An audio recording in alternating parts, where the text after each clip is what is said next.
Есенімсіз эфирда яңалыклар шығарылышы студияда Лилия Гатина алға таба қойбір темалар турында қысқаша.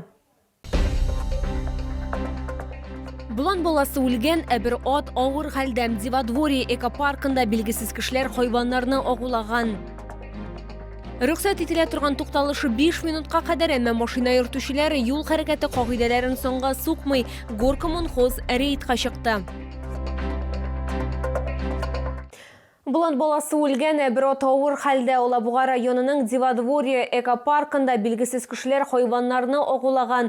Бұл күнні видео күзету камерлары да эшләмәгән. Хәзер белгечләр тышыру җайланмасын ватылу сәбәбен ачыклый. Хезмәткәрләр берничә көн дәвамында тәүлек буе яраткан хайваннарның тормышы өчен көрәшә. Урынга безнең тышыру төркеме дә чыкты.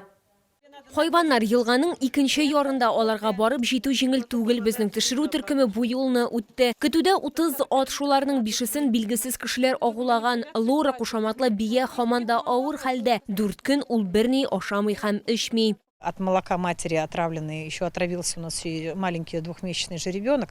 Но вот видите, размер трагедии, он вроде бы должен уже быть локализован, а он разрастается. Атларның иерархиясы бар, беренче булып лидерлар ашый, шул сәбәпле алар ныграк агуланган, аларга зур доза агу үләккән. Шунысын да әйтергә кирәк, Лора, Рада һәм Риваят бияләре йөкле булган, әмма хәзер экопарк хезмәткәрләре өлкән хайваннарның тормышы өчен көрәшә.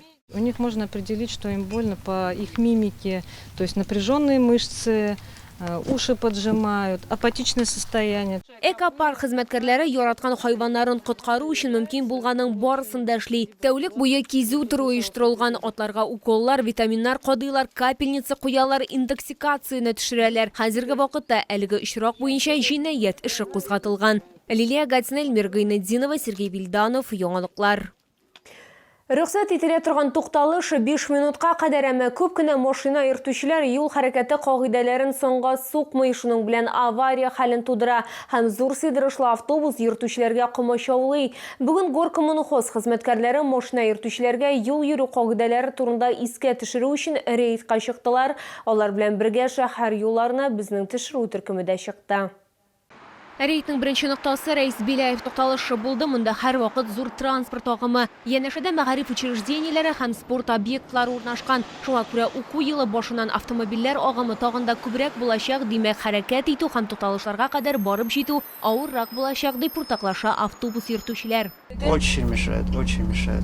То есть на большом автобусе очень тяжело подъехать, очень тяжело выехать. Тем самым создает аварийную ситуацию. Ички эшләр идарәсе тукталышында да шундый ук хәл. Шәһәр транспорты көн сайын пассажирларны йөртү өчен тырышып эшли, ләкин монда да каршылыкларсыз түгел. Пассажиры, если, например, инвалида надо как-то высадить, он невозможно это высадить. Обязательно надо подъехать к оставному павильону, чтобы открыть пандум или еще что-либо. Сәламәтлек мөмкинлекләре шикләнгән кешеләрдән тыш пассажирлар арасында коляскалы ниләр дә бар. Шуңа күрә Горкоммунхоз хезмәткәрләре автомобиль сөючеләрдән юл йөрү кагыйдәләрен үтәүләрен сорый һәм маршрут автобуслары туктаган урыннардан 15 метрдан да якынрак тукталыш тыелу турында искә төшерә. Автобус не может подъезжать, а когда дверь открывают, площадка высокая, то есть не остановивший павильон, он не может подъехать, и пожилые люди просто не могут выходить из автобуса.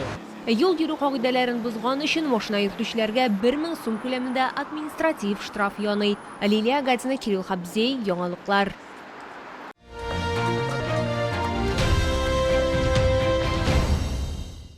Җәйне тәмле һәм файдалы итеп озатабыз. Чолы халкын һәм шәһәр кунакларын җәйгә ярминкә үзенчәлекле товарларның муллыгы белән кабат сөендерә. Сатучылар, фермерлар һәм җитештерүчеләр шәһәргә Россиянең күп төбәкләреннән килгәннәрнең ассортимент белән танышып, продукцияны татып карарга һәм сатып алырга 32нче комплекс янындагы Мегастрой гипермаркеты янәшәсендә мөмкин.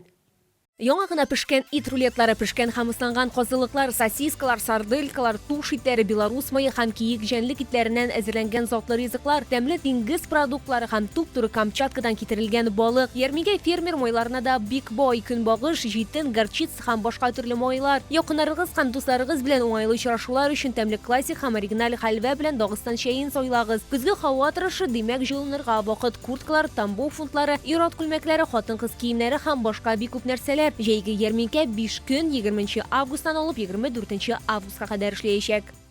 Витаминнар тупларга һәм иммунитетны ныгытырга вакыт бигрәк тә сезонлы авырулар башланыр алдыннан монда иң яхшы ярдәмчеләрнең берсе диңгез продуктлары. Камчатка балыкларының шолдан читкә чыкмыйча сатып алырга мөмкин. Тик 20-24 августта гына 32-нче комплекс янәшәсендә Мегастрой гипермаркеты янындагы павильон.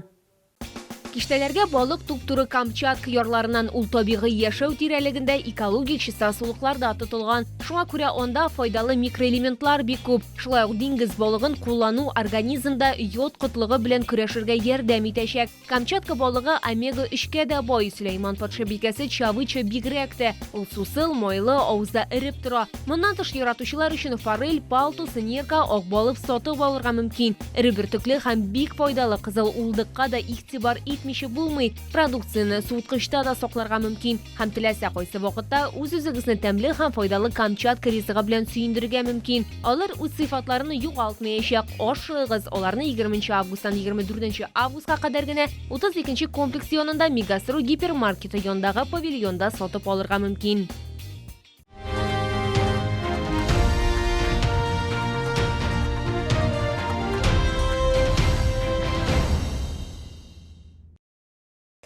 Бу сезгә җиткерәсе соңгы мәгълүматыбыз иде. Мин Лилия Гатин сезнең белән сау булашам һәм барчаларыгызга да уңышлы эш атнасы телим.